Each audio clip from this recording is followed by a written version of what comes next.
हरे कृष्णा कृष्ण कृष्ण हरे हरे, हरे रामो राम राम हरे हरे।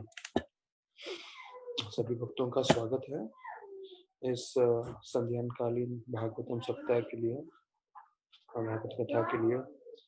तो हमने देखा है कि किस तरह से भीष्म देव जो है अपने आखिरी समय में, अपने आखिरी पल में जो है वो अलग अलग चीजों के बारे में ज्ञान दे रहे हैं। और कल महत्वपूर्ण हमें ज्ञान उपलब्ध हुआ और उसमें से हमने देखा अलग अलग शिष्यों के ऊपर चर्चा करते हुए बता रहे हैं, मार्गदर्शन कर रहे हैं कि हमें क्या क्या चीज पालन करना चाहिए अपने जीवन में। तो हमें जो है 9 शिक्षाएं जो उन्होंने दी, झूठ नहीं बोलना चाहिए वगैरह वगैरह हमने सुना। और फिर उनके प्रमुख में था कि कैसे हम क्रोध से विजय प्राप्त कर सकते हैं, कैसे हम सहनशील हो सकते हैं और अलग अलग जो हमारी इच्छाएं उससे विजय प्राप्त कर सकते हैं, बीमारियों से कैसे बच सकते हैं। तो ये जो भागवतम में आया हुआ है, हमें ये समझना है कि ये संपूर्ण रूप से प्रमाणित है। It is beyond scientific research also, अर्थात ये आध्यात्मिक जो है, आध्यात्मिक जो चीजें हैं इतनी परफेक्ट होती हैं। It is beyond all scientific research, मतलब वैज्ञानिक खोज के भी परे है। तो जैसे इसमें बताया हुआ है कि अगर हमें बीमारी से दूर रहना है तो हमें जो है समय अनुसार जो हरे है कृष्णा हमें प्रभु खाना जी। खाना चाहिए, आयुर्वेदिक। प्रभु जी पीछे हाँ, बहुत डिस्टरबेंस आ रहा है, शायद आपके इधर से ही आ रहा okay okay, just hold on. Hari बोल। नाउ है। You yes. Are in. हाँ, yes Prabhu ji, better. Sorry I mean, yeah so what happened was, हम लोग बस अभी का चर्चा कर रहे थे कि कैसे जो भागवतम में बताया गया है दैट इज वेरी साइंटिफिक। वो जो है साइंटिफिक अर्थात अगर साइंस उसको एक्सेप्ट करे ठीक है, अगर साइंस एक्सेप्ट नहीं भी करे स्टिल जो है it is much much very advanced concepts. तो जैसे इसमें बताया गया है कि कैसे अगर हमें अपना तबीयत ठीक रखना है तो भीष्मदेव की शिक्षाओं में बताया है, परपट में प्रभुपाद जी बोल रहे हैं that one should have a regulated diet, मतलब हमें समय अनुसार खाना खाना चाहिए। और हमें पैसा बचाना है तो कैसे हमें गलत लोगों के संग में नहीं आना चाहिए। तो हम देखते हैं कि कैसे जो लोग गलत लोगों के संग में आ जाते हैं, अवॉइड अनडिजायरेबल एसोसिएशन, उनका पूरा जिंदगी बर्बाद हो जाता है। हो सकता है हम लोग रोज कथा कर रहे हैं, रोज में 1 सवा घंटा बोल रहा हूँ और 1 सवा घंटे में मैं हो सकता है मतलब एक एक चैप्टर कवर कर रहा हूँ या 30-40 श्लोक कवर कर रहा हूँ। तो उसमें मैं एक एक पॉइंट जल्दी जल्दी बता के जाता हूँ, पर एक एक पॉइंट इतना मुख्य है, इतना जरूरी है। अगर कोई व्यक्ति उसको समझता नहीं है और उसको लागू नहीं करता, उसका पूरा जिंदगी बर्बाद हो जाता है, उसके साथ उसके पूरे परिवार वालों का जिंदगी बर्बाद हो जाता है। ये हम सब ने देखा है, ऐसा नहीं है कि मैं अलग से आपको कुछ बता रहा हूँ। अनडिजायरेबल एसोसिएशन मतलब आप ऐसे गलत लोगों के संग में चले जाते हो, उसके बाद लोगों को गलत आदतें लग जाती है, पत्ता खेलने की, शराब पीने की। हाँ, हॉर्स हॉर्स में ना, महालक्ष्मी में हॉर्स रेस, उसमें पड़ जाते हैं लोग। पता नहीं ऐसे अनगिनत चीजें हैं, कैसीनो है, फलाना है, ये है, वो है। हाँ, उनका पूरा जिंदगी बर्बाद हो जाता है। और मैंने खुद ने देखा है लोगों को, जब मैं किताब वितरण कर रहा था झारखंड में कोल माइंस में, लोग लिटरली बोल रहे थे अरे यार, रोते हुए कि मेरे हम शराब छोड़ सकते हैं क्या, हम शराब छोड़ सकते हैं क्या। पर इतने वो बोलते हैं ना गुलाम हो जाते हैं ड्रग्स के, क्या कहने वो सब, क्या कहने वो सब तो दूर की बात है। पर ये सब चीजों में वो लोग अपने घर वर बेच देते हैं लोग, जुए के चक्कर में। तो ये सब अनडिजायरेबल एसोसिएशन जो है, अगर उससे आप बचे रहेंगे तो जो है आपका पैसा बचेगा। तो उसके लिए क्या करना है, आपको अच्छे संगति में रहना है। अगर आप अच्छे संगति में रहोगे तो फिर बुरे संगति में नहीं रहो जाओगे। तो सिर्फ ये बोलना कि बुरे संगति में मत जाओ, बुरे संगति में मत जाओ, वो असर नहीं करेगा। जीवन पर्यंत हमें अच्छे संग में रहना है। तो अभी हम लोग जब जैसे सारे मिलके हरि कथा सुन रहे हैं, तो ये अच्छी संगति है। हाँ, भले ही लॉकडाउन है, जो भी है, पर कोशिश कर रहे हैं जितना हो सकता है हम कृष्णा कॉन्शियस रहने का। हमारे तरफ से हमें पूरी तरह से कोशिश करना चाहिए, फिर कृष्णा के ऊपर कृपा है, कृष्णा हमें जो है उनकी भक्ति प्रदान करते हैं कि नहीं, उनकी ध्यान करने की शक्ति वो ही प्रदान कर सकते हैं। हम ज़्यादा में ज़्यादा माला कर सकते हैं, हम ज़्यादा में ज़्यादा थोड़ा कथा कर सकते हैं, जो श्रवण कर सकते हैं, पर अंतिम तो उनके हाथ में है कि वो हमें आशीर्वाद दें कि हम उनका हमेशा स्मरण कर सकें। तो ये एक-एक चीज़ें बहुत ज़रूरी है हम लोग को समझना, नहीं तो हमारा पूरा जीवन निकल जाएगा और हम लोग ऐसे ही जो है जीवन व्यर्थ में समय बर्बाद करके जीवन निकाल देंगे। लोग कितनी बार होता है, अभी हमारे पास बोलने की इतनी शक्ति है, 1-1 घंटा, सवा घंटा हम प्रवचन दे रहे हैं, पर जब अंतिम समय आता है जीवन का, व्यक्ति बोल भी नहीं पाता है और उसको कुछ 2 शब्द बोलने होते हैं, 1 लाइन बोलना होता है, बोल ही नहीं पाता है वो। और वो कैसे कोशिश कर रहा है, उसके परिवार वाले सुनने की कोशिश कर रहे हैं, पर परिवार वाले के सामने वो बोल नहीं पा रहा है, वो लोग समझ नहीं पा रहे हैं। एक-एक शब्द के लिए व्यक्ति मोहताज हो जाता है, एक-एक शब्द के लिए वो जो है इतना बोलते हैं ना, ही बिकम्स हैंडीकैप्ड, अपाहिज हो जाता है वो एक-एक शब्दों के लिए।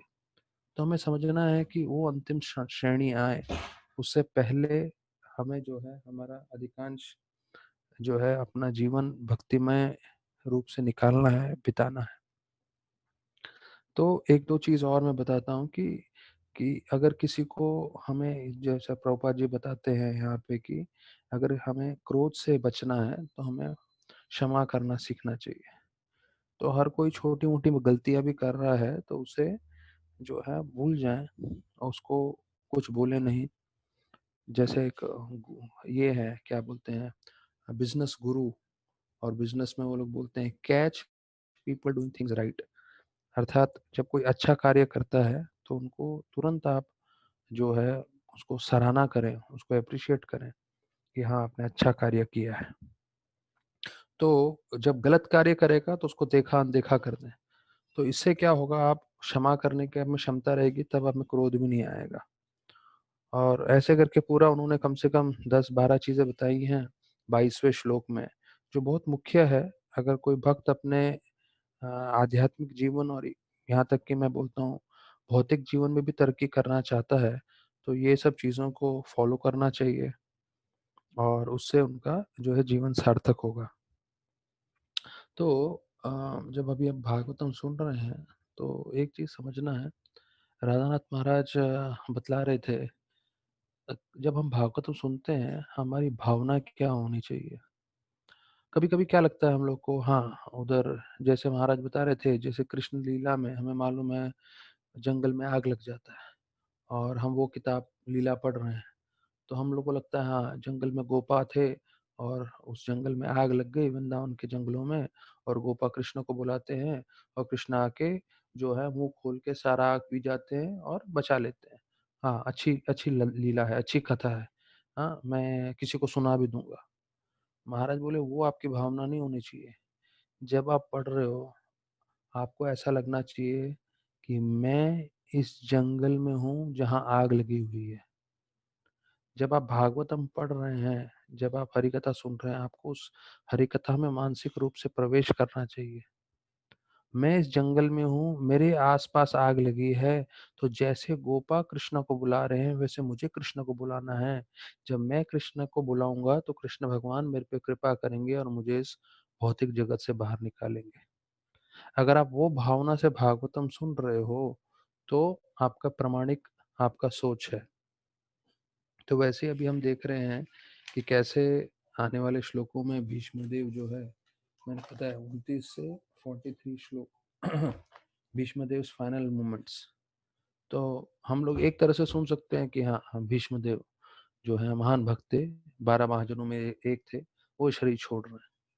नहीं, हमें समझना चाहिए कि कैसे उनकी प्रार्थना थी, कैसा उनका मन था अंतिम समय में, और हमें ये प्रार्थना करना चाहिए कि हमारा मन भी जो है वैसा हो, उनके चिंतन के हिसाब से, और वो सोच विचार हमारे मन में आए, तो वो सोच के पूरा हमें ये जो है श्लोकों की श्रृंखला हमें सुननी है।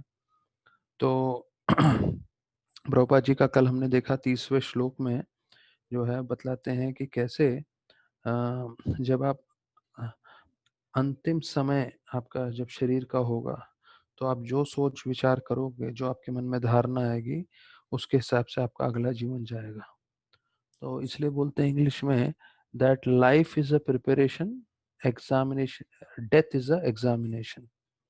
मतलब हमारा पूरा जीवन जो है हमें तैयारी में बिताना है, और परीक्षा कब होगी? मृत्यु के समय।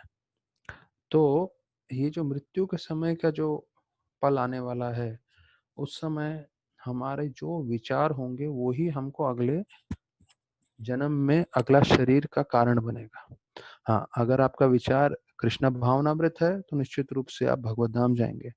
लेकिन अगर आपका विचार जो है कोई भौतिक चीजों के प्रति है, तो आपको वहां पे जन्म लेना पड़ेगा उसका भोग करने के लिए, या जैसे भी है। तो भक्त को ये चाहिए कि वो जितना हो सके तीव्रता से भक्ति करे, दिल लगा के भक्ति करे, क्योंकि उसको चांस नहीं लेना है।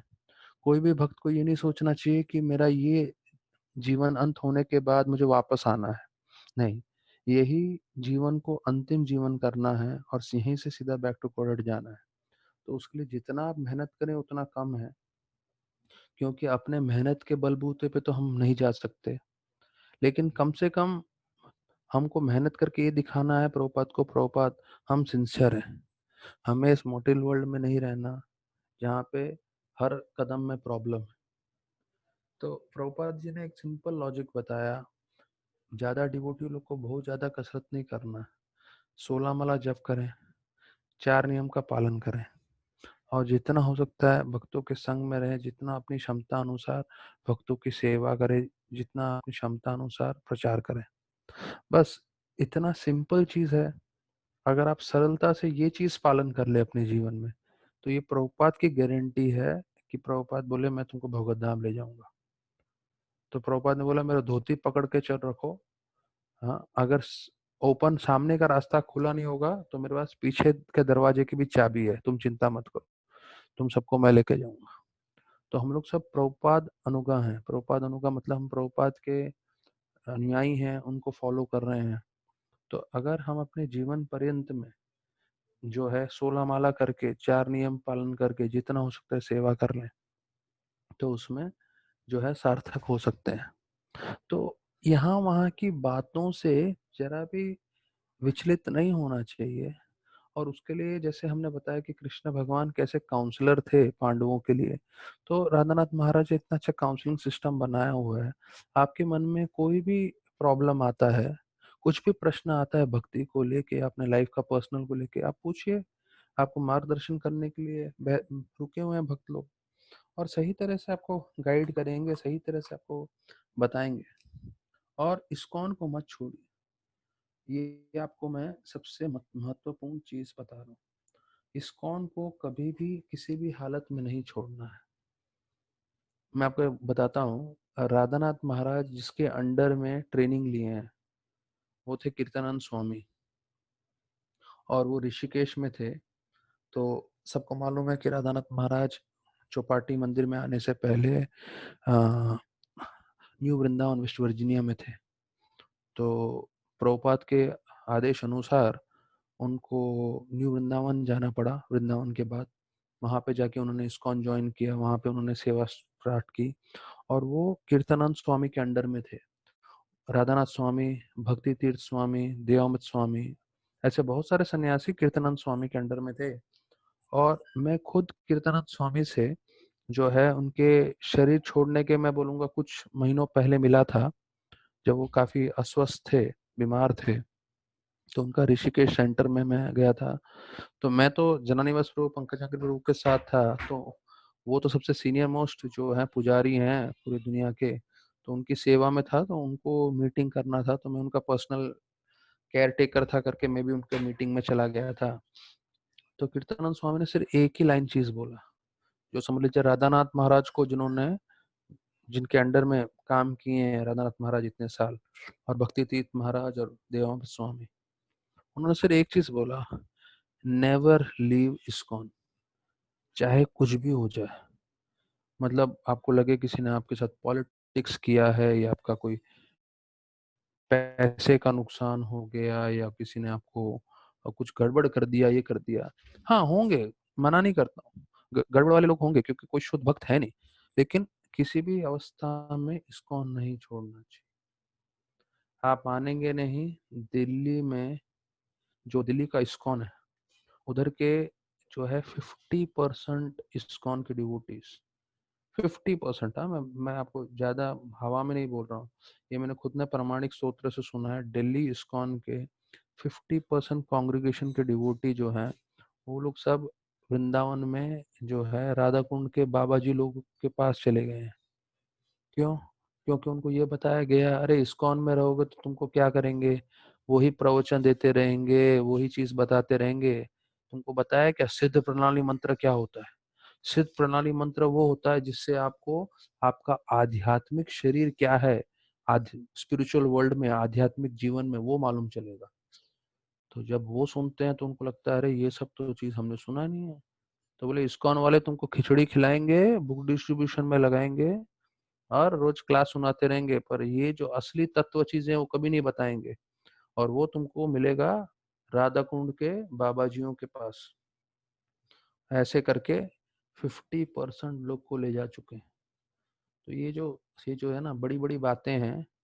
देखो, वो भक्तिसिद्धांत ठाकुर बोले थे, अब कैसे आप लोग को लिए सिद्ध प्रणाली मंत्र बोल दिया है तो आप लोग भी सोचते रहेंगे क्या है सिद्ध प्रणाली मंत्र, क्या है? कुछ नहीं है।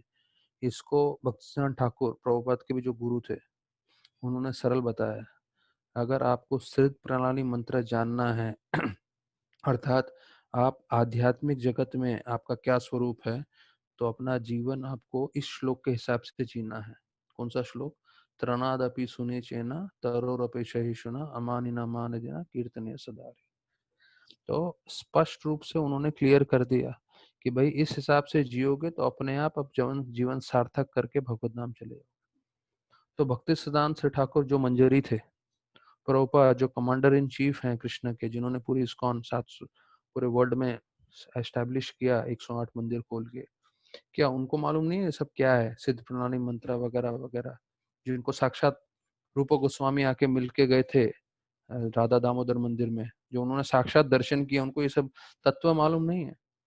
उनको सब मालूम है, लेकिन उन्होंने जो फॉर्मूला बताया हुआ है, वो अगर हम पालन करेंगे, हम अपना जीवन परफेक्ट कर सकते हैं। राधानाथ महाराज भगवान को खोजते खोजते वृंदावन में गए थे, वृंदावन में इतना समय रहे थे। जो वृंदावन में एक बार जाता है वहां पे तकरीबन तकरीबन बाबा जी जैसे बन ही गए थे पूरी तरह से साधु। उसके बाद इस्कॉन में ज्वाइन हुए, 64 माला पहले कर रहे थे इस्कॉन में ज्वाइन होने से पहले। ऐसा नहीं कि उनको बोलना पड़ा 2 माला करो, 4 माला करो, 8 माला करो, 16 माला करो। इस्कॉन में ज्वाइन होने से पहले 64 माला कर रहे हैं। वृंदावन के बारे में पूरी तरह से उनको ज्ञान था। हाँ, 4 नियम तकरीबन तकरीबन बचपन से पूरे पालन कर रहे थे। उसके बाद उनको वृंदावन के बारे में सब कुछ मालूम है, और वो पूरी तरह से कन्विंस्ड है कि जो प्रभुपाद बता रहे हैं जो इस्कॉन दे रहा है वो हाईएस्ट है। हमें पूरा जीवन पर्यंत इस्कॉन के बाहर देखने की जरूरत नहीं है। बड़ी से बड़ी प्रश्न आता है, बड़ी से बड़ी दुविधा आती है, काउंसलर लोग बैठे हुए हैं, प्रामाणिक लोग बैठे हुए हैं, उनसे पूछिए और पालन करिए। ये मैं आप लोग को इसलिए बता रहा हूँ क्योंकि हो सकता है भागवतम का एक एक अध्याय करते रहेंगे, आगे पढ़ते रहेंगे, पर एसेंस ये है कि कभी भी हमें इसको नहीं छोड़ना है, चाहे कुछ भी परिस्थिति आ जाए। तो ऐसे कई जो होते हैं डिवोटीज, उनको बहुत मुश्किलें भी आती हैं, तकलीफें भी आती हैं। हमारे मंदिर के काउंसलर हैं, ऐसा प्रॉब्लम आया उनका, कुछ तो अनबन हो गया है, कुछ तो हुआ, उन्होंने पूरा रिजाइन कर दिया है, सब मैनेजमेंट में से, काउंसलर में से, सब चीजों से, लेकिन किसी तरह से इस्कॉन के साथ जुड़े हुए हैं। तो परीक्षा आएगी हमारे जीवन में भी, बिना परीक्षा के कोई भगवत धाम जाने वाला नहीं है। लेकिन हमें प्रार्थना करना है, नम्र बने रहना है, और हर परिस्थिति में भगवान से एक ही प्रार्थना करना है कि हम वैष्णव से जुड़े रहें, आपसे जुड़े रहें, किसी भी अवस्था में हम आपसे दूर ना हो। अगर हमें लग रहा है कि हम 64 माला करके जो है हम हमेशा अपनी भक्ति बनाए रखेंगे, हम बहुत बड़ी गलत फहमी में है। हाँ, हम मेहनत करना चाहिए, हमें 64 माला करना चाहिए, पर ये गलत धारणा कभी नहीं रखनी चाहिए कि मेरे बल पे मैं वैष्णव के संग में बना रहूंगा, मेरे बल पे मैं भगवान का चिंतन करूंगा या जो भी, नहीं, ये भगवान की असीम कृपा होगी तो ही। तो ये मुझे आपको फाउंडेशन एक बताना जरूरी था कि कैसे वर्ल्ड इस्कॉन में और बाहर की दुनिया में सब जगह प्रॉब्लम है, पर हमें हमेशा इस्कॉन में रह के ही अपना जीवन व्यतीत करना है, भक्ति करनी है। और हम देख रहे हैं आज भी मेरे पास एक पूरा स्टोरी है अभिराम गोपाल ठाकुर प्रभु का, वो मैं बताने वाला हूँ आज के प्रवचन में। कैसे लोग भगवत धाम जा रहे हैं।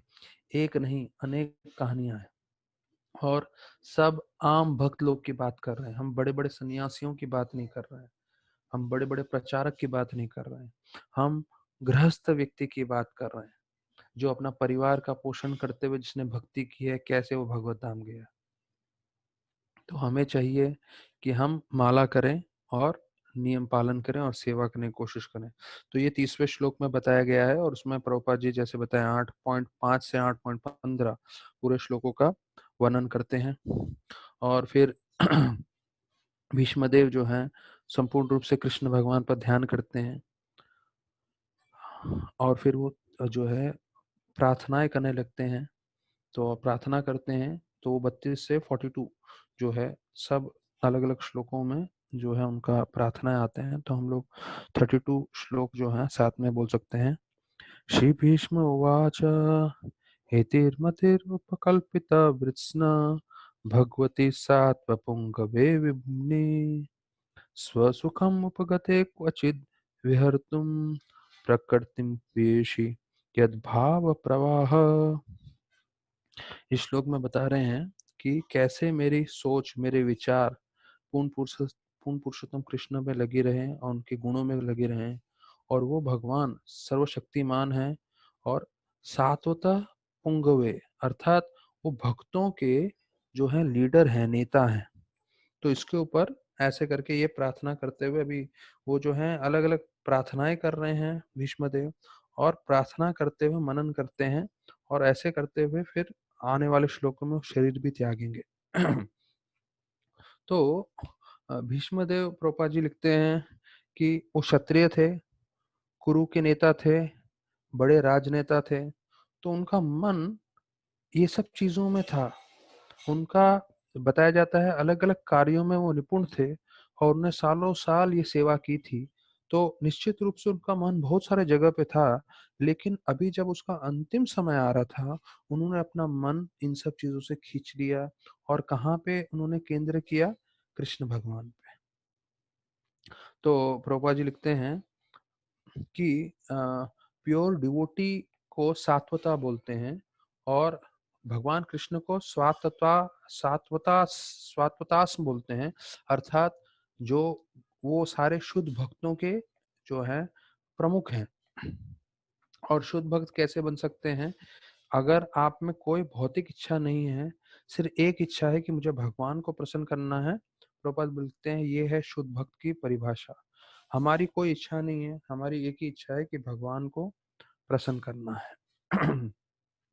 तो हम अपने मन से जो है इच्छाएं, अपनी हमारी जो भी इच्छा है उसको नहीं निकाल सकते, लेकिन उन्हीं इच्छाओं को हम शुद्ध कर सकते हैं। अर्थात हम अपनी इच्छाओं को कृष्ण के साथ जोड़ दें तो हम पूरी तरह से संतुष्ट हो जाएंगे। तो हम लोग आर्टिफिशियली भक्ति हमें नहीं करना है, हमें प्रामाणिक रूप से करना है। अर्थात हमारी जो भी इच्छाएं हमें कृष्ण के साथ जोड़ देनी है, तो हमारा शुद्धिकरण होगा। तो भगवान जो हैं जिन भक्तों के भौतिक इच्छाएं खत्म हो गई हैं, ऐसे भक्तों को स्वीकार करते हैं। तो प्रभुपाद जी लिखते हैं 10वें अध्याय के 10वें श्लोक में कृष्ण भगवान बोलते हैं मच्चिता मत गता प्राण बोधंत परस्परम कथ्यंत, नहीं 10.9 है वो, तुष्यन्ति नहीं 10.10 में बोलता है ददामि बुद्धि योगम तम ये नमा मुह्यन्ति थे। तो भगवान किसको मार्गदर्शन करते हैं? प्रभुपाद जी लिखते हैं इसके तात्पर्य में, उस व्यक्ति को मार्गदर्शन करते हैं जो भौतिक इच्छाओं से परे है, जिसने अपनी भौतिक इच्छाएं पूरे वश में कर ली है। तो ऐसे भक्त को भगवान क्या मार्गदर्शन करते हैं? भौतिक चीजों का भोग करने का मार्गदर्शन नहीं करते। भगवान मार्गदर्शन करते हैं कि कैसे वो भगवत धाम जा सकता है। तो दधामी बुद्धि युगम तम, भगवान हृदय से जो ज्ञान देते हैं वो ज्ञान किसके लिए दे रहे हैं कि कैसे जीव भगवान को प्राप्त कर सकता है, भगवत धाम जा सकता है। तो वो चीज़ बताते हैं। फिर जो है 33वां श्लोक है, सब लोग साथ में हम लोग बोल सकते हैं। त्रिभुवन कामनाम तमाल वर्णम रविकार गौरवर अम्बरम ददाने वपु अलाक कुलवार्तनाब्जम विजय सखे रतिर अस्तु में अनुद्वया। तो इस श्लोक में बता रहे हैं कि कैसे भगवान का एक नाम बताया है, त्रिभुवनम कमनम, मतलब तीनों लोक में लोग भगवान कृष्ण प्रसिद्ध हैं।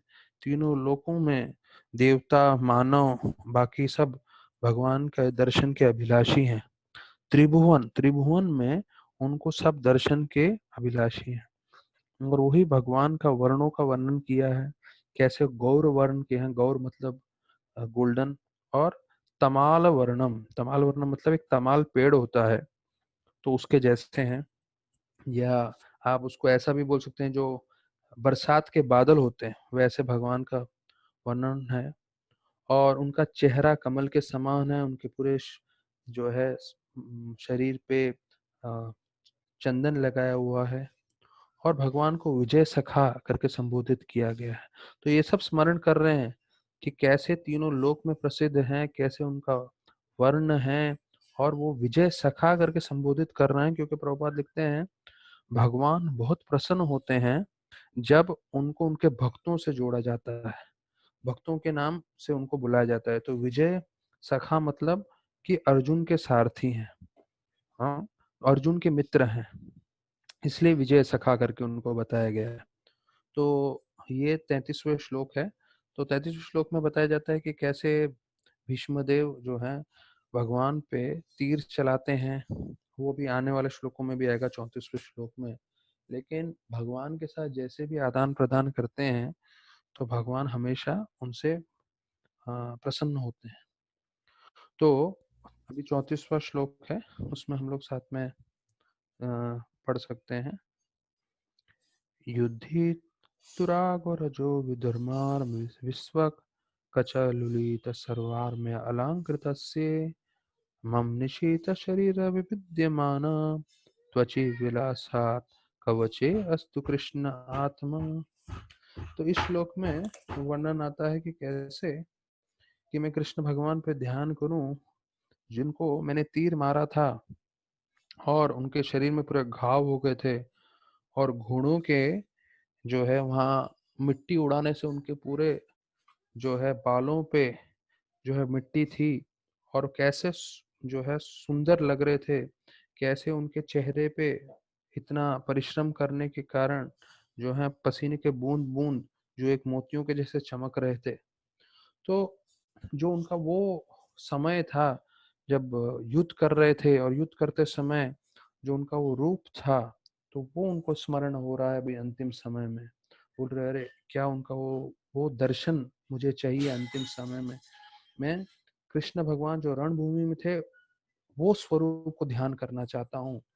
और भीष्मदेव ने उन पे बहुत सारे तीर मारे थे, और उसको जो है तीर मारना और उनको घाव किए थे जिसमें से खून भी निकल रहे थे। लेकिन प्रभुपाद जी लिखते हैं कोई भक्त भगवान पे फूल डाले, जैसे हम लोग पुष्प अभिषेक में फूल डालते हैं, या भीष्मदेव तीर मार रहे हैं भगवान को, दोनों समान है।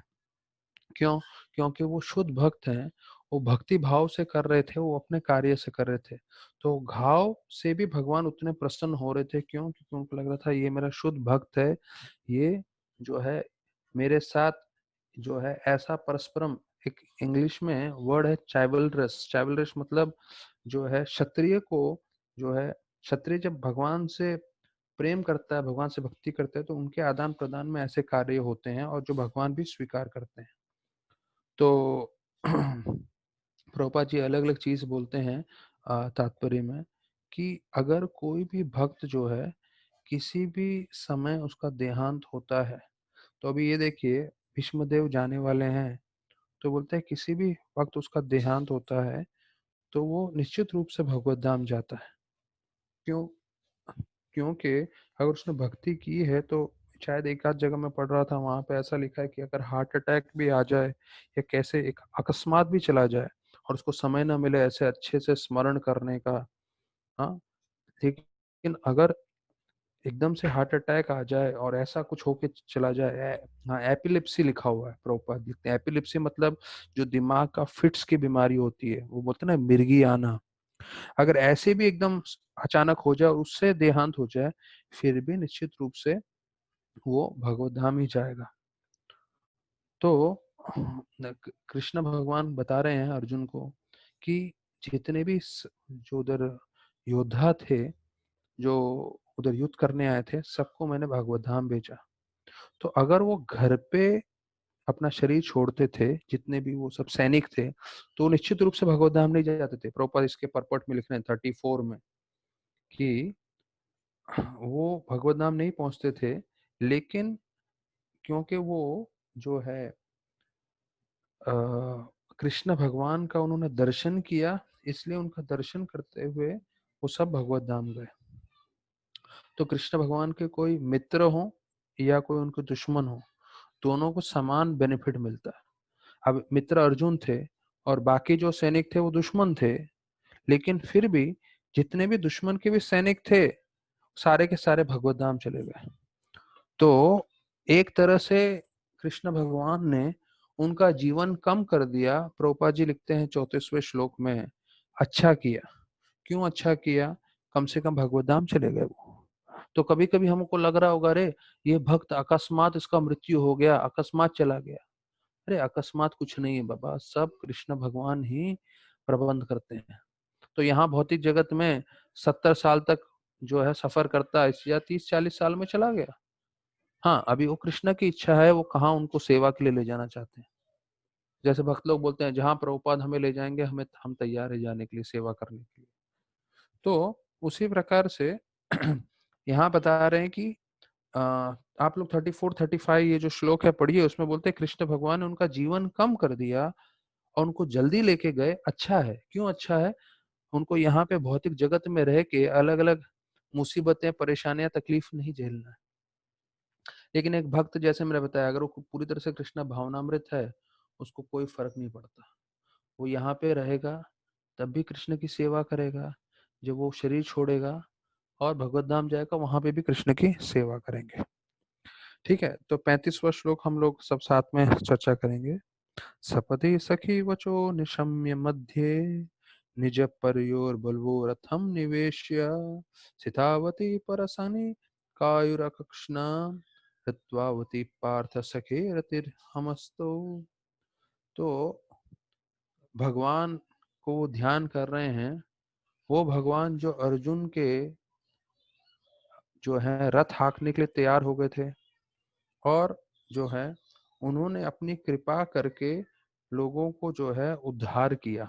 ऐसे भगवान जो है, जिन्होंने दुर्योधन और उनके पूरे भाई भाई थे और उनकी पूरी सेना का जो है अंत किया, ऐसे प्रभु के ऊपर मैं अपना मन एकाग्र कर रहा हूँ। बोलते हैं उन्होंने उनका कृपा से लोगों का जीवन कम कर दिया, जो हमने चर्चा किया। तो जो 35वां श्लोक है उसके आखिरी जो 3 लाइन है 35वें श्लोक के परपट के, वो जरा हम लोग पढ़ सकते हैं, हमें काफी प्रेरणा देगा इस परिस्थिति में। Lord does not wrong in any circumstances because he is absolute all good at all times. देखिए कितना अच्छी बात लिखी है कि भगवान कोई भी गलत कार्य नहीं कर सकते। तो हमें लग रहा होगा, अरे ये कोरोना वायरस ठीक नहीं है, अरे हम लोग सब घर में बंदी पड़ बन गए, अरे ये अरे वो। भाई, हमें अपने विचार से नहीं सोचना है, हमें भागवत के विचार से सोचना है। भागवत क्या बोलता है? भगवान कभी कोई गलती नहीं कर सकते। तो मैं 35वें श्लोक के आखिरी 2 लाइन पे चर्चा कर रहा था और बता रहा था कैसे जो है कृष्ण भगवान कुछ भी करते हैं वो सर्व कल्याणमय होता है, भले ही हम इसको समझ पाए या नहीं समझ पाए। हमारे तरफ से हमको लगेगा ये गलत है, ये नहीं होना चाहिए था, वगैरह वगैरह।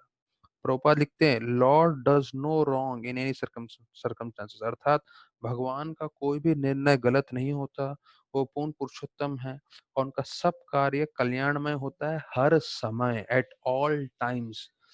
हर पल भगवान जो भी कार्य करते हैं वो कल्याणमय होता है, भले ही हमें समझ में आए ना आए। तो हमें ये चीज मान के चलना है इस परिस्थिति में कि जो भी भगवान कर रहे हैं हमें समझ में नहीं आ रहा है, लेकिन हमें उसको जो है पूरी तरह से स्वीकार करके चलना है। प्रभुपाद जी को जब बोला गया था कि अरे वो चंद्रमा पे चले गए, तो प्रभुपाद बोले चंद्रमा पे चले गए, चांद पे क्या दिख रहा है करके, जब वो पहली बार टीवी में दिखा रहे थे तो बोले सब पत्थर ही पत्थर है। तो प्रभुपाद ने देखा भी नहीं, मसाज कर रहे थे कोई तो उनको भक्त, प्रभु बोले वो लोग चांद पे नहीं गए हैं, कहीं और गए हैं। चांद पे एक्चुअली जो है बहुत सारे जीव रहते हैं और बहुत सारा जो है भव्य सौंदर्य है करके। और फिर वो मून के प्रति क्या हुआ था वो सबको कहानी मालूम ही है चंद्रमा का। तो ये जो है 35वें श्लोक में ऐसा वर्णन आता है। तो अभी हम जो है 36वां श्लोक का श्लोक पढ़ेंगे नहीं, हम लोग सीधा 36वां श्लोक भी चाहिए तो देख लेते हैं।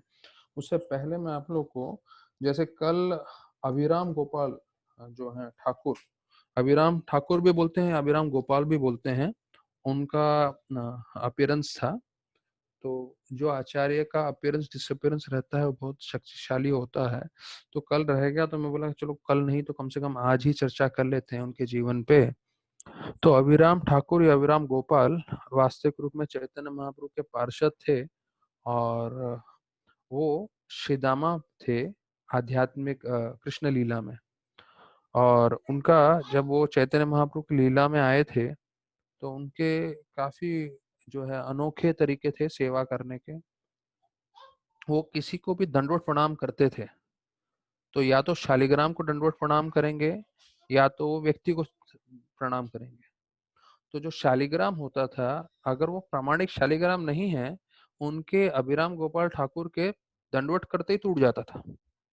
और व्यक्ति अगर उसको वो प्रणाम करते थे और वो शुद्ध भक्त नहीं हो तो वो शरीर त्याग देता था। तो अभिराम गोपाल सबको प्रणाम भी नहीं करते थे, सिर्फ कुछ ही भक्तों को प्रणाम करते थे। तो बताया जाता है कि वो नित्यानंद के काफी नित्यानंद उनको काफी प्रेम करते थे। और एक जो है वो गोपा थे, जैसे हमने बताया श्रीदामा की लीला में। तो वो कई लोगों से मिलने गए, और एक मैंने महाराज के मुखारविंद से भी सुना है ये लीला, कि एक रघुनंदन करके परम भक्त थे तो शिखंड में। तो अभिराम गोपाल उनसे मिलने जाते हैं तो उनके माता पिता बोलते हैं अरे अभिराम आ रहे हैं, कहीं वो गलती से मेरे बेटे को दंडवत करेंगे और मेरा बेटे में कहीं कुछ भौतिक इच्छा होगी तो उनके दंडवत प्रणाम करते ये मर जाएंगे। तो क्या करते हैं, उसको छुपा देते हैं, ताला मार के अंदर रखते हैं कमरे में। और जब अभिराम गोपाल आते हैं तो बोलते हैं नहीं है नहीं है, रघुनंदन नहीं है करके। तो रघुनंदन भी इतने प्रामाणिक भक्त थे, वो बोले अरे अभिराम प्रभु इतने महान भक्त आए हैं मुझसे मिलने के लिए और मेरे माता पिता मिलने नहीं दे रहे मुझे। तो घर छोड़ के भाग गए और दूसरे रास्ते से पहुंच गए और जाके मिले अभिराम गोपाल को। और इतने प्रसन्न हुए अभिराम गोपाल से मिलके कि उन्होंने सामने से उनको दंडवत किया, और अभिराम गोपाल ने भी उन्हें दंडवत किया और कुछ नहीं हुआ क्योंकि रघुनंदन भी शुद्ध भक्त थे। और दोनों ने बताया जाता है लंबा कीर्तन किया। फिर वर्णन आता है गोपाल गुरु को, उन्होंने उनको भी दंडवत किया। तो पहले तो गोपाल ही थे, उनका नाम गोपाल गुरु इसलिए पड़ गया क्योंकि वो हमेशा भगवान का नाम लेते थे। तो इतना उनका नाम लेते थे कि वो टॉयलेट में भी, टॉयलेट करते समय जो है बाथरूम में भी भगवान का नाम लेते थे। तो बाथरूम में उनको लगता था अरे मैं ऐसा कार्य कर रहा हूँ, यहाँ कैसे भगवान का नाम लेना चाहिए। तो वो कोशिश करते थे अपने हाथ से अपनी जीवा पकड़ने के लिए कि भगवान का नाम नहीं लेना चाहिए, लेकिन फिर भी जो है उनसे रहा नहीं जाता था, वो भगवान का नाम लेते रहते थे। तो ये देख के चैतन्य महाप्रभु जो हैं वो इतने प्रसन्न हुए, उनका नाम गोपाल से गोपाल गुरु दे दिया। बोले तुम असली में गुरु हो क्योंकि तुम भगवान का नाम सदैव जप करते हो, यहाँ तक कि टॉयलेट में भी जप करते हो, इसलिए उनको गोपाल गुरु बोला गया। और उनको अभिराम ठाकुर ने जब प्रणाम किया तो जो है उन्होंने अपना शरीर नहीं छोड़ा। और बताया जाता है अभिराम गोपाल जो गोपा हैं, उनको एक बार जो है बांसुरी बजाने का मन किया। तो बांसुरी कैसे बजाए ये सुनने का मतलब काफी रोमांचकारी कहानी है।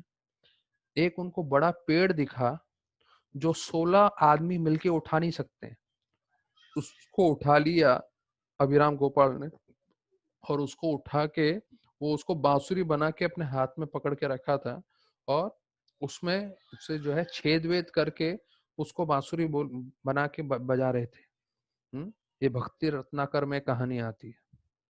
फिर उनके पास बताया जाता है एक एक चाबुक था, चाबुक का नाम जय मंगल था, और जब भी उसको मारते थे किसी को तो कृष्ण प्रेम की प्राप्ति होती थी। तो जब श्रीनिवास आचार्य उनसे मिले तो बताया जाता है वो इतना उससे प्रसन्न हुए कि उनको एक बार नहीं, दो बार नहीं, तीन बार जो है उसको मारा। तो तीन तीन बार उसको मारा। तो उसकी जो बीवी थी श्रीनिवास आचार्य की, मालिनी, वो बोलने लगी, अरे मेरे पति देव जो हैं उनको इतना कृष्ण प्रेम न दो कि वो शरीर ही त्याग दें कृष्ण प्रेम से। तो ऐसे करके उनके अलग अलग लीलाएं थी। तो ये अभिराम गोपाल जी का कल तिरुभाव था, आविर्भाव था। और एक भक्त थे हमारे मंदिर में, जैसे मैंने बताया, मैं आपको अभिराम गोपाल का बता रहा हूँ। तो ये तो मैंने कहानी बताई, ये चैतन्य महाप्रभु के पार्षद थे 500 साल पहले। अभी जो मैं कहानी बता रहा हूँ वो 1999 में उन्होंने शरीर त्यागा। वो हमारे मंदिर में अभिराम गोपाल करके वानप्रस्थ भक्त थे। तो वो एक्चुअली जो है पाकिस्तान में जो है काम करते थे। उनका कर्मी नाम था अनूप भट्टाचार्य। और वो मतलब काफी ऊंचे पोस्ट पे थे, और उन्होंने इस्कॉन को काफी मदद किया अलग अलग तरीके से। जो है बुक डिस्ट्रीब्यूशन में, फूड फॉर लाइफ में, जो भी है पाकिस्तान में, सोचिए गिरिराज महाराज जब भी जाते थे सब लोग उनके घर पे ठहरते थे। उनका काफी जो है अच्छा पोस्ट होने के कारण उन्होंने काफी सेवा किया। और थोड़े वो बोलते हैं ना आरामदायक व्यक्ति भी थे। बोलते हैं जब भी उनके घर में बिजली चला जाता था, लाइट नहीं होता था, तो अपना गाड़ी निकालते थे एसी कार, और एसी कार में घूमते रहते थे। और नौकर को बोलते थे जैसे ही बिजली आ जाए तो मेरे को फोन करना, फिर मैं वापस आऊंगा। तो बिना एसी के उनसे रहा ही नहीं जाता था। एसी अगर घर का गया, बिजली कटी पाकिस्तान में, तो अपने कार में भ्रमण करते रहते थे।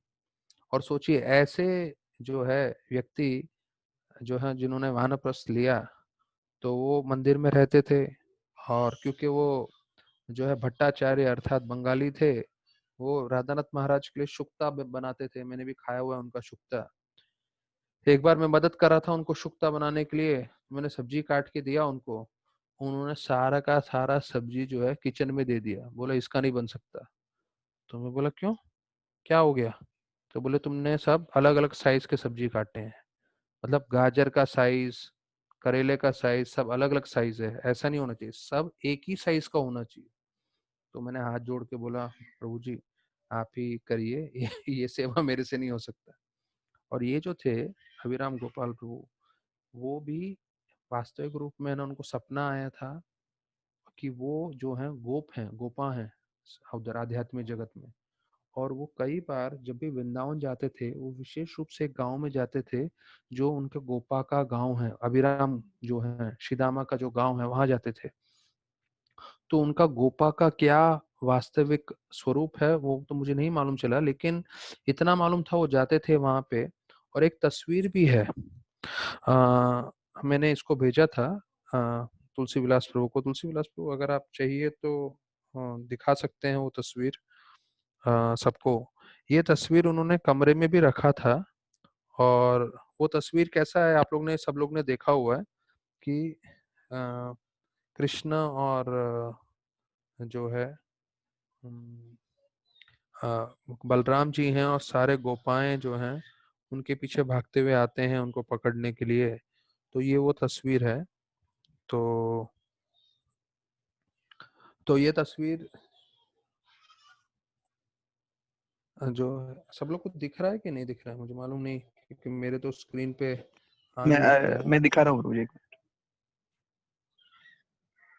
ओके सो ओके सो ये जो है कॉमन तस्वीर है। हाँ, ये तस्वीर जो इन्होंने भेजा है अभी, कि कृष्ण बलराम है, सारे गोपाएं आ रहे हैं। तो हमें ये एक आम तस्वीर लग रहा है, पर जो लोग, मैं जैसे बताया कि जो लोग इस जो है काफी भक्ति में एडवांस्ड हैं, और उनको ये तस्वीर में अपना अपना पोजीशन दिखाई देता है कि मैं क्या हूँ स्पिरिचुअल वर्ल्ड में। और अभिराम गोपाल प्रभु, जिनकी मैं काफी सेवा करता था, ये हमेशा तस्वीर रखते थे। और राधानाथ महाराज ने उनको दीक्षा में नाम भी अभिराम गोपाल दिया। अभिराम गोपाल मतलब जो सखा हैं, जो गोपा हैं आध्यात्मिक जगत में। तो ये कोई संयोग की बात नहीं है, क्योंकि महाराज का भी इतना ऊंचा स्तर है, वो काफी सोच समझ के जो भी है कार्य करते हैं। अच्छा, और उनका एक फेमस था एक मुकुंद माला स्तोत्र का 33वां श्लोक जो है, मैं चाहूंगा वो लोग सब तुलसीविलास प्रभु वो भी आप स्क्रीन पे डाल सकते हैं वो श्लोक। तो ये श्लोक जो है प्रभुपाद का सबसे प्रिय श्लोक है। ये प्रभुपाद जो है उनके भक्त बतलाते हैं कि जब प्रभुपाद कभी भी अपना दिन भर का कार्य करते रहते थे, तो उसमें जो है कभी भी गुनगुनाते रहते थे।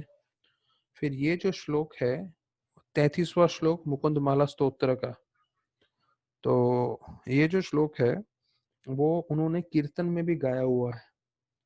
तो हम लोग सब साथ में बोल सकते हैं, कृष्ण त्वदेव पद पंकज पंजरांतम अद्य में विशते मनस राजहंस प्राण प्रणाय समये कफवात पित्तौ कंठ वृदौ विदौ स्मरणम कुटस्ते। तो ये प्रोपा जी का बहुत मुख्य श्लोक है, जो उन्होंने बहुत बार बोला हुआ है। और इस श्लोक का मतलब बहुत आसान है। ये बोल रहे हैं, महाराज कुलशेखर जो है प्रार्थना कर रहे हैं कि हे कृष्ण भगवान, जैसे जो ये होता है स्वान स्वान स्वान को हिंदी में बोलते हैं बतख बतख।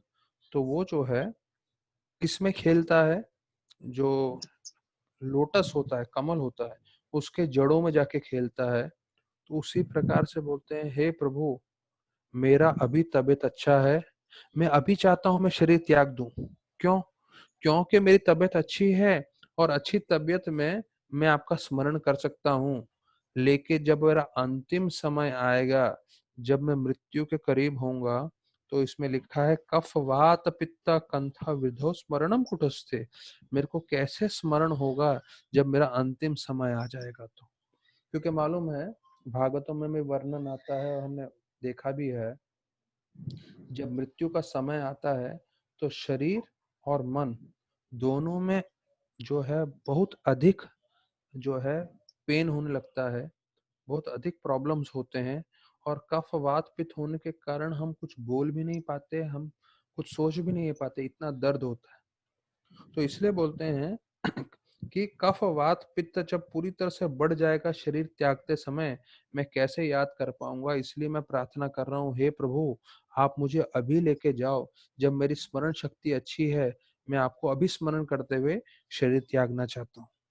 तो प्रभुपाद जी ने ये वाला जो मैंने श्लोक अभी बताया, अगर आप जो है फोलियो में गूगल करेंगे, तो वो गाते हुए भी बोला है। प्रभुपाद ने ऐसा पूरा गाना गाया हुआ है, कृष्ण त्वदीव पद पंकज पंजरंतम।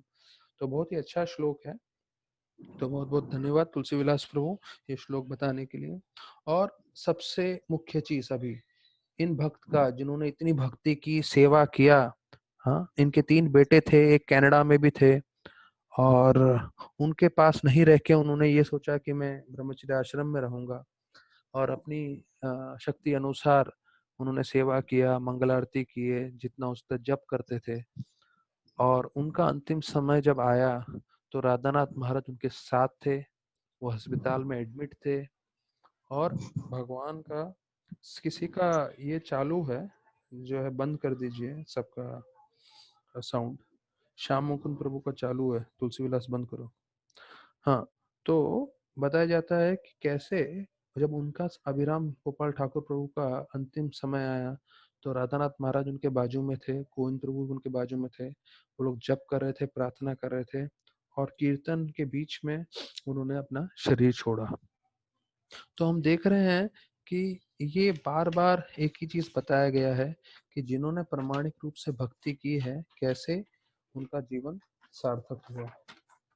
तो अभी तक हमने देखा कैसे भीष्म देव जो हैं भगवान के अलग रूप का वर्णन कर रहे हैं। हाँ, और अभी 36वें और 37वें श्लोक में वर्णन आता है कि कैसे भगवान ने अर्जुन के मन में, ये कृष्ण भीष्मदेव सोच रहे हैं कि अर्जुन के मन में जो है दुविधा थी कि मैं युद्ध करूं कि नहीं करूं, और उनको जो है पूरा गीता का ज्ञान दिया, और गीता के ज्ञान दे के उनको ये जो उनकी दुविधा है, उनके मन में जो शंका है, उसे निकाला। तो बोल रहे हैं कि ऐसे कृष्ण भगवान के चरणों पर मैं ध्यान करके शरीर त्यागना चाहता हूँ। फिर 37वें श्लोक में बोलते हैं कि उन्होंने कैसे मेरी इच्छा पूर्ति के लिए अपना वचन तोड़ा, और वो भी सबसे प्रमुख श्लोकों में एक है कि कैसे वो मुझे मारने आए जब युद्ध चल रहा था। और उदाहरण दिया जाता है 37वें श्लोक में कि एक शेर कैसे आक्रमण करता है हाथी की ओर, तो वैसे ही जो है कृष्ण भगवान आए आक्रमण करते हुए एक पहिया लेके, और उनका ऊपर का उत्तरी जो था वो भी गिर गया, वो भी उनको मालूम नहीं चला। तो ये पूरा उदाहरण देते हुए बोलते हैं कि वो जो स्वरूप है कि कृष्ण भगवान कैसे पहिया उठा कर आ रहे हैं, उनका पीताम्बरी कपड़ा है, उनके चेहरे पे जो है बूंद है पसीने के, शरीर में घाव लगा हुआ है मेरे तीरों से, बाल पे जो है मिट्टी लगी हुई है, और वो जो क्रोध वेश में आ रहे थे अपने भक्त को बचाने के लिए, वो मुझे स्वरूप स्मरण करना है। तो इसका वर्णन आता है कि किस तरह से महाभारत का जो है, थोड़ा प्रभुपाद जी बतलाते हैं तात्पर्य में कि अ, दुर्योधन बोलता है भीम से, भीष्मदेव को, कि आप जो है बहुत प्यार करते हो पांडवों से, इसलिए आप उनको मार नहीं रहे हो। आपके प्यार करने के कारण में जो है ये युद्ध हम लोग हार जाएंगे करके। तो जो क्षत्रिय होता है, प्रभुपाद बोलते हैं, कोई भी उनको कटु वचन बोले तो उनसे रहा नहीं जाता। तो भीष्मदेव इतने क्रोधित हो जाते हैं, भीष्मदेव अपने 5 दिव्य अस्त्र निकालते हैं और बोलते हैं ये दिव्य अस्त्रों से मैं कल जो है पूरे के पूरे 5 पांडवों को अंत करूंगा, और दुर्योधन तुम देख लेना। तो दुर्योधन बहुत प्रसन्न हो जाते हैं। तो दुर्योधन क्या बोलते हैं, ये 5 तीर आप अपने पास मत रखो, मुझे दे दो, कल मैं आपको युद्ध में दूंगा। तो बोलते हैं ठीक है। तो उनको दे देते हैं दुर्योधन को। अभी दुर्योधन ये 5 तीर लेके अपने शिविर में जाते हैं। कृष्ण तो पूर्ण पुरुषोत्तम भगवान है, उनको सब कुछ मालूम है। उनको मालूम है अगर ये तीर मैंने नहीं वापस मंगाए तो इस तीर से मेरे पांडवों का, मेरे भक्तों का अंत हो जाएगा। तो रात को सो नहीं पाते हैं, रात को घूमते रहते हैं और अर्जुन को उठाते हैं। अर्जुन, तुमको मालूम है कल कितनी विकट परिस्थिति आने वाली है, तुम्हारा जीवन जो है बहुत खतरे में है, तुम्हारा ही नहीं पूरे पांडवों का, और तुम सो रहे हो आराम से। तो अर्जुन बोलते हैं, आपने गीता में बोला था मेरे को युद्ध से पहले योगक्षेमम वहाम्यम, मेरा भक्तों का नाश नहीं होता, अब मुझे सोने दो, आपको जो करना है करो, बिकॉज आपका टेंशन है अपने भक्तों को बचाने का, मेरा टेंशन नहीं है करके अर्जुन सो जाते हैं। तो बोलते हैं नहीं नहीं, तुमको जाना पड़ेगा दुर्योधन के पास। तुमको याद है जब वो जंगल में आए थे और चित्रांगद करके जो गंधर्व है उसने बंदी बना दिया था और दुर्योधन को मारने वाला था, तब तुमने और जो है भीमसेन ने जाके उसको बचाया था। तो दुर्योधन आपसे ये जो है मत देने के बाद इतना शर्मिंदा हो गया, तो उसने उसी वक्त आपको वर दिया था कि तुम कभी भी आके मेरे से एक वर मांग लेना, उसमें तुम मेरी जान मांगोगे तो मैं जान भी दे दूंगा, और बाकी कुछ भी मांगोगे तो मैं दे दूंगा, वो समय आ गया है। अभी जाओ उसके शिविर में, उसको याद दिलाओ। तो बोलेगा हाँ, वो कुछ भी देने को तैयार हो जाएगा। तो जब वो बोलेगा मैं कुछ भी देने को तैयार हूं, तो उसको बोलना वो 5 तीर दो जो भीष्मदेव ने दिए हैं। तो अर्जुन बोलते हैं ठीक है, वो चले जाते हैं और दुर्योधन को बोलते हैं। तो दुर्योधन रात को देखते हैं आते हुए, तो बोलते हैं क्या अर्जुन, रात को आए हो, युद्ध नहीं करना, तुमको हस्तिनापुर का राज्य चाहिए, तुम मांगोगे तो मैं तुम्हें हस्तिनापुर का राज्य भी दे दूंगा, क्योंकि तुम रात को मेरे से कुछ मांगने आए हो। तो बोलते हैं मैं तो वो चीज मांगने आया हूँ जो आपने जो है जंगल में उनको वचन दिया था। तो दुर्योधन बोलता है हाँ हाँ, बिल्कुल वचन दिया था, क्या चाहिए तुमको? चाहिए तो मैं हस्तिनापुर भी दे सकता हूँ उसके बदले में, बिना युद्ध किए। तो बोलते मुझे हस्तिनापुर नहीं चाहिए, मुझे राज्य नहीं चाहिए पूरी दुनिया का, मुझे वो 5 तीर चाहिए। तो दुर्योधन के बोलते हैं ना पैर तले जमीन हट जाती है। दे देते हैं 5 तीर, अभी दे देते हैं 5 तीर। अगले दिन युद्ध में जो है भीष्मदेव मांगते हैं दुर्योधन से, लाओ 5 तीर लाओ, आज मुझे अंत करना है। तो बोलते हैं वो तो नहीं है मेरे पास। तो बोले कहाँ गए? तो बोलते कल अर्जुन आके लेके गया मेरे से। तो भीष्मदेव बड़े क्रोधित हो जाते हैं, बोलते देखो कृष्ण भगवान को अगर बचाना हो, ये हम दोनों के बीच में बात हुआ था, कृष्ण भगवान को कैसे मालूम चला? क्योंकि वो परमात्मा है हर एक हृदय में। पर आज जो है मैं उनका वचन तोड़ के रहूंगा। उन्होंने बोला मैं शस्त्र नहीं उठाऊंगा, मैं आज ऐसे युद्ध करने वाला हूँ, या तो वो शस्त्र उठाएंगे नहीं तो आज अर्जुन का तो अंत हो ही जाएगा। और ऐसा बताते हैं भीष्मदेव युद्ध करते हैं।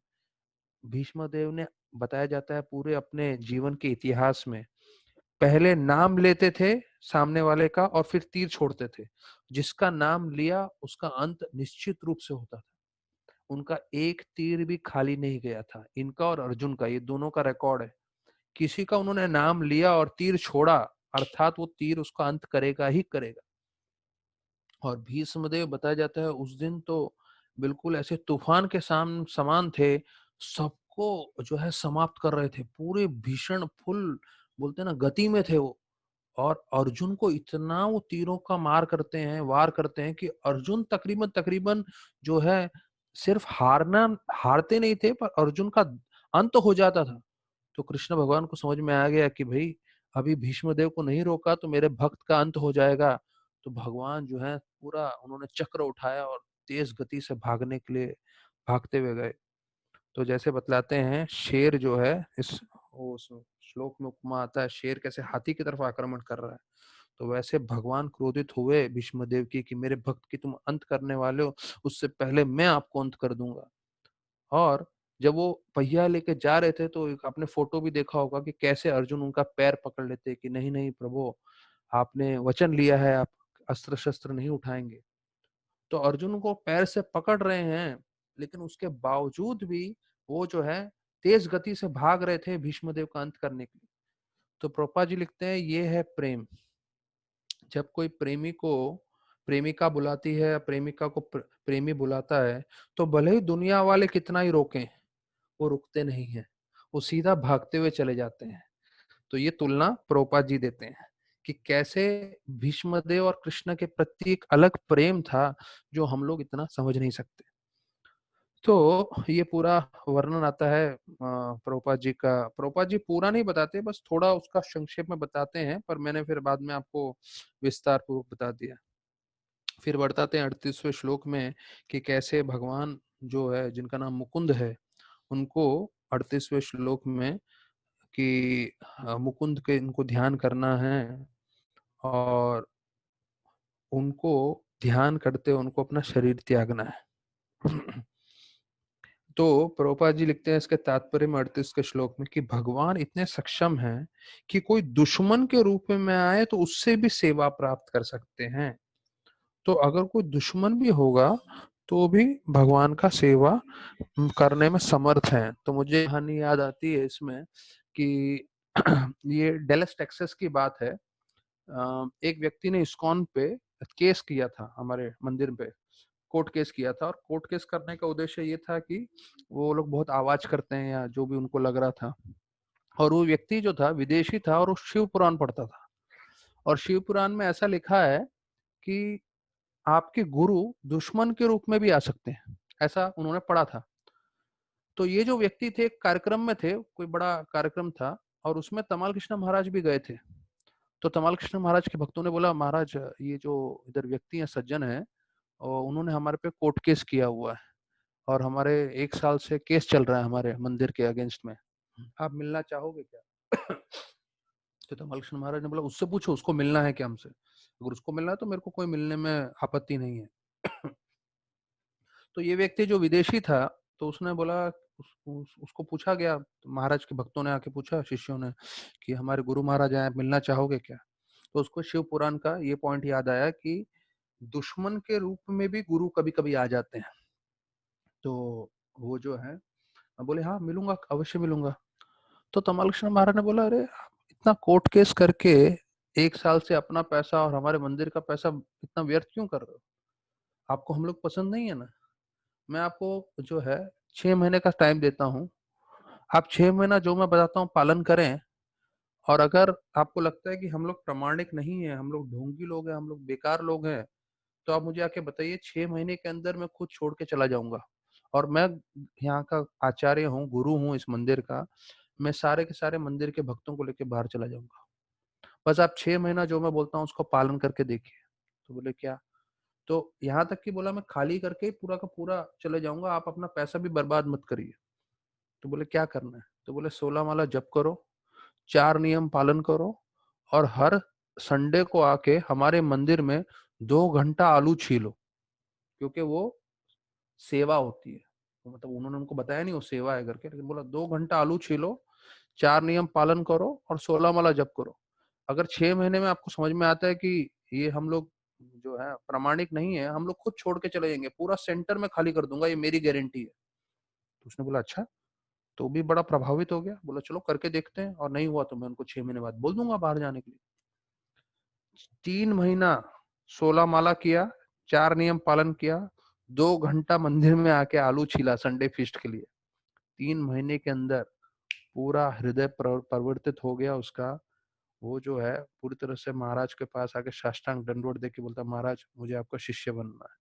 और आज भी राधा कालाचंद जी डैलस टेक्सास जो है मंदिर में, उसके हेड पुजारी हैं ये व्यक्ति। तो देखिए, कभी कभी दुश्मन भी जो है गुरु के रूप में आता है, उसका कितना प्रामाणिक कथा है। तो हम लोग को ये जानना है कि इसमें बोल रहे हैं कृष्ण भगवान की, भीष्मदेव प्रार्थना कर रहे हैं कि आप जो है मुकुंद हैं, और आपको मुझे प्राप्त करना है हर अवस्था में। फिर बोलते हैं जो है 39वें श्लोक में, आपका जो स्वरूप मैंने देखा है वो अर्जुन भी देख नहीं पाया। क्या स्वरूप था! एक हाथ में जो है घोड़ों को वश में करने के लिए दाहिने हाथ में जो है ये रहता है चाबुक, और बाएं हाथ में घोड़ों को वश में करने के लिए रस्सी। ये जो रूप है अर्जुन ने नहीं देखा, क्योंकि अर्जुन पीछे था, पर मैं देख सकता हूँ। तो मुझे यही स्वरूप देखना है, यही स्वरूप देखते हुए मुझे शरीर त्यागना है। ये मेरा जीवन की जो है परिकाष्ठा होगी, मेरे जीवन का जो है सफलता होगी। तो प्रभुपाद जी इसके तात्पर्य में बताते हैं, समाधि मतलब क्या? समाधि मतलब, अगर आपका मन हर पल भगवान में केंद्रित है, अगर आप एक पल भी भगवान को भूल नहीं सकते, वो समाधि है। ठीक है? तो ये समाधि शब्द का मतलब है कि हर पल हम भगवान का स्मरण करें किसी न किसी तरीके से।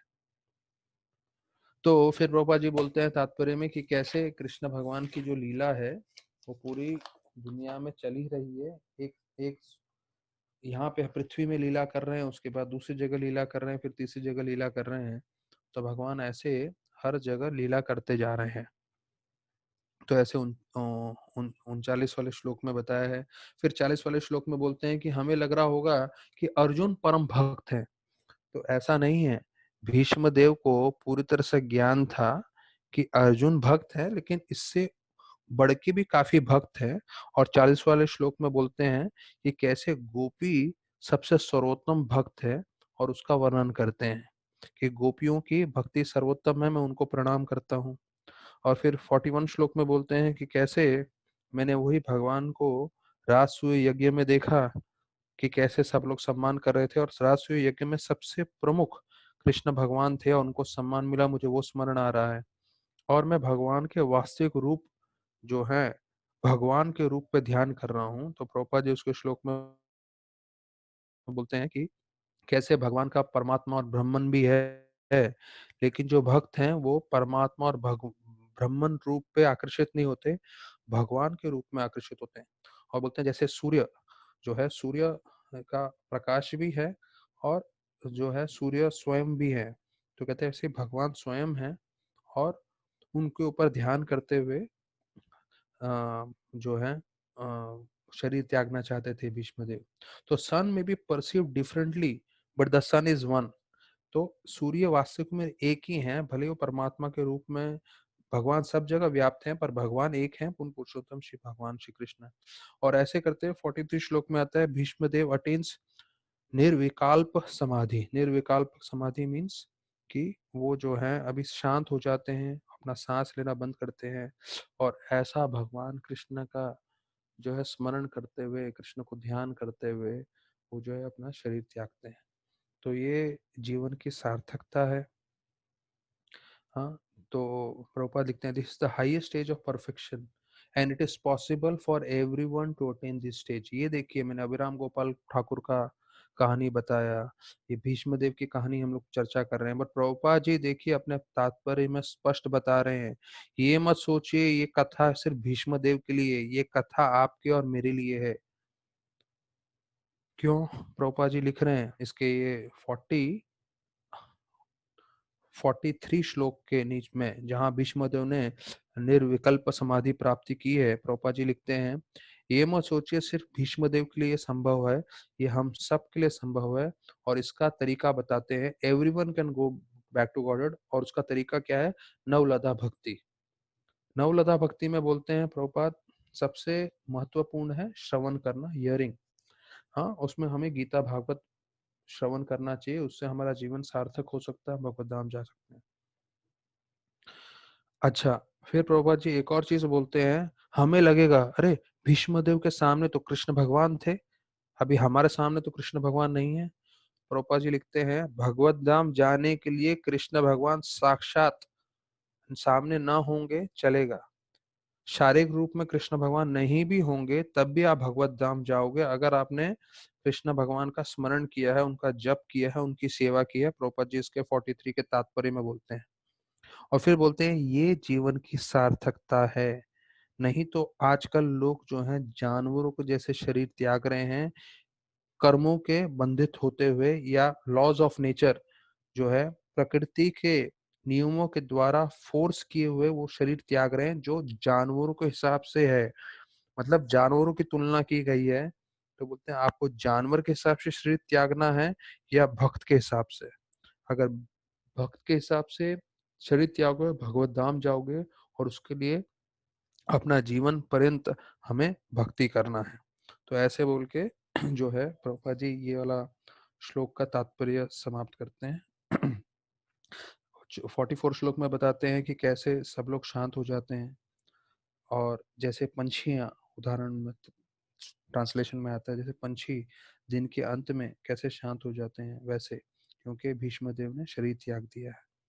तो बोलते हैं ये भौतिक जीव जो है वो इस भौतिक जगत में फंसे हुए हैं, और उनको ऊपर निरीक्षण रखने वाली दुर्गा देवी है।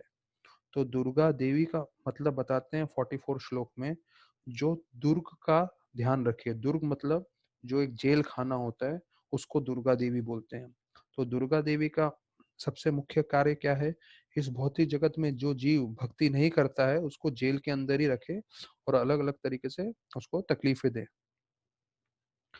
तो प्रभुपाद जी बताते हैं ये भौतिक जगत क्या है? एक ब्रह्म ज्योति का एक ऐसा हिस्सा जो जो है कवर्ड है, जो एक तरह से ढका हुआ है। ऐसे करके प्रभुपाद जी बताते हैं कि ये भौतिक जगत एक हम जो है आम जगह है पूरे भगवान के सृष्टि के निर्माण में। फिर बताया जैसे सारे देवता गण जो हैं सम्मान देते हैं, वो ढोल बजाते हैं, ऊपर से आसमान से जो देवता गण भी फूल फेंकते हैं, फूल डालते हैं भीष्म देव को सम्मान करने के लिए। तो देखिए भीष्म देव की महिमा ऐसी थी कि पूरे पृथ्वी पे सारे के सारे संतगण साधुगण आ गए थे। यहाँ तक कि जो है देवता गण ऐसे समय में उनके शरीर जब छोड़ते हैं तो उनके लिए प्रार्थना करते हैं, उनके लिए कीर्तन करते हैं। तो प्रभुपाद जी तात्पर्य में लिखते हैं कि हम लोग जो जयंती शब्द का उपयोग करते हैं वो सिर्फ भगवान के लिए करना चाहिए। अगर आप किसी भी नेता इसके लिए करते हैं तो जयंती शब्द का अपमान है करके। फिर आगे वाले श्लोक में बोलते हैं कि कैसे उनका अंतिम संस्कार करते हैं। और युधिष्ठिर महाराज जो हैं थोड़े जो हैं दुखी हो जाते हैं क्योंकि उनको भीष्मदेव का जो है अभी संग नहीं मिलेगा। तो प्रश्न ये आता है अंतिम संस्कार करने जाएँगे तो किसने उनकी चिता को अग्नि दिया? सबको मालूम है भीष्मदेव का कोई पुत्र नहीं था, उन्होंने आजीवन वचन लिया था कि मैं विवाह नहीं करूँगा। तो बताया जाता है युधिष्ठिर महाराज ने उनके शरीर को चिता को आग दिया क्योंकि वो सबसे बड़े थे, पांडवों में सबसे प्रमुख थे। तो प्रभुपाद जी लिखते हैं ये देखिए शुद्ध भक्त का जीवन ऐसा होता है। वो उत्तम भक्त थे तो उनकी चिता देने के लिए भी उत्तम भक्त युधिष्ठिर महाराज जो हैं वो उन्होंने ये कार्य किया। फिर आखिरी 2 श्लोकों में बताते हैं कि कैसे युधिष्ठिर महाराज जो है कृष्ण भगवान के साथ हस्तिनापुर चले गए और वहां पे जाके उन्होंने अपने साथ जो गांधारी है और धृतराष्ट्र है उनको भी सांत्वना दी क्योंकि वो दोनों भी दुखी हो गए थे। तो गांधारी के भी गुणगान करते हुए प्रभुपाद जी बोलते हैं कि गांधारी जो है सबसे शक्तिशाली स्त्रियों में से एक थी। यहाँ तक कि गांधारी एक स्त्री थी लेकिन उसकी शक्ति भीष्मदेव के समान थी। ये महाभारत में अगर भीष्मदेव का जितना प्रपंच है, जितनी महानता है उतनी गांधारी की थी क्योंकि बताया जाता है स्त्रियों को अपने पति का हमेशा जो है उनके पद चिन्ह पे चलना चाहिए। तो जैसे ही गांधारी को मालूम चलता है कि मेरे पति धृतराष्ट्र देख नहीं सकते तो वो खुद आंख पे पट्टी बांध देती है और आजीवन काल के लिए वो अंधी हो जाती है। क्यों? क्योंकि वो अपने पति को पूरी तरह से पालन करना चाहती थी। तो प्रभुपाद लिखते हैं a duty of a wife is to follow the husband 100%। पूरी तरह से अपने पति का जो है पालन करें। तो ऐसे करते हुए जो है युधिष्ठिर महाराज फिर जो है पूरा हस्तिनापुर के राजा बन के जो है पूरा जो बताया जाता है राज्य करते हैं धर्म के हिसाब से। कृष्ण भगवान ने जो शिक्षण दिए हैं, भीष्मदेव ने शिक्षण दिए हैं और ये अंत होता है इस भीष्मदेव की कथा का ये समाप्त होती है। और उसके साथ आता है अगला अध्याय जहाँ बताते हैं कि कृष्ण भगवान द्वारका के लिए निकलते हैं। तो इसका वर्णन कल हम लोग विस्तार में करेंगे। अभी आपको एक छोटा चीज मैं बता देता हूँ। राधानाथ महाराज बतलाते हैं आप किसी व्यक्ति को प्रेम करेंगे तो वो व्यक्ति में जो सबसे अच्छे से अच्छे गुण है वो बाहर आएंगे और किसी व्यक्ति को आप प्रेम करने की जगह आप परेशान करेंगे, तकलीफ देंगे तो उसमें जो सबसे बुरे गुण है वो बाहर आएंगे। तो राधानाथ महाराज बताते हैं आप कैसे आदान प्रदान कर रहे हो बहुत जरूरी है क्योंकि उससे निर्धारित होता है एक व्यक्ति का कैसा स्वरूप बाहर आएगा, वो कैसे सेवा करेगा, वो कैसे कार्य करेगा, वो कैसे बोलेगा। तो भक्तों को चाहिए कि वो सबसे अच्छे से कार्य करें, अच्छे से आदान प्रदान करें, अच्छा मैत्री भाव बनाए रखें, सबको ध्यान से प्यार से संभाले। तो उससे क्या होगा वो व्यक्ति को प्रेरणा मिलेगी वो अच्छे से कार्य कर सके।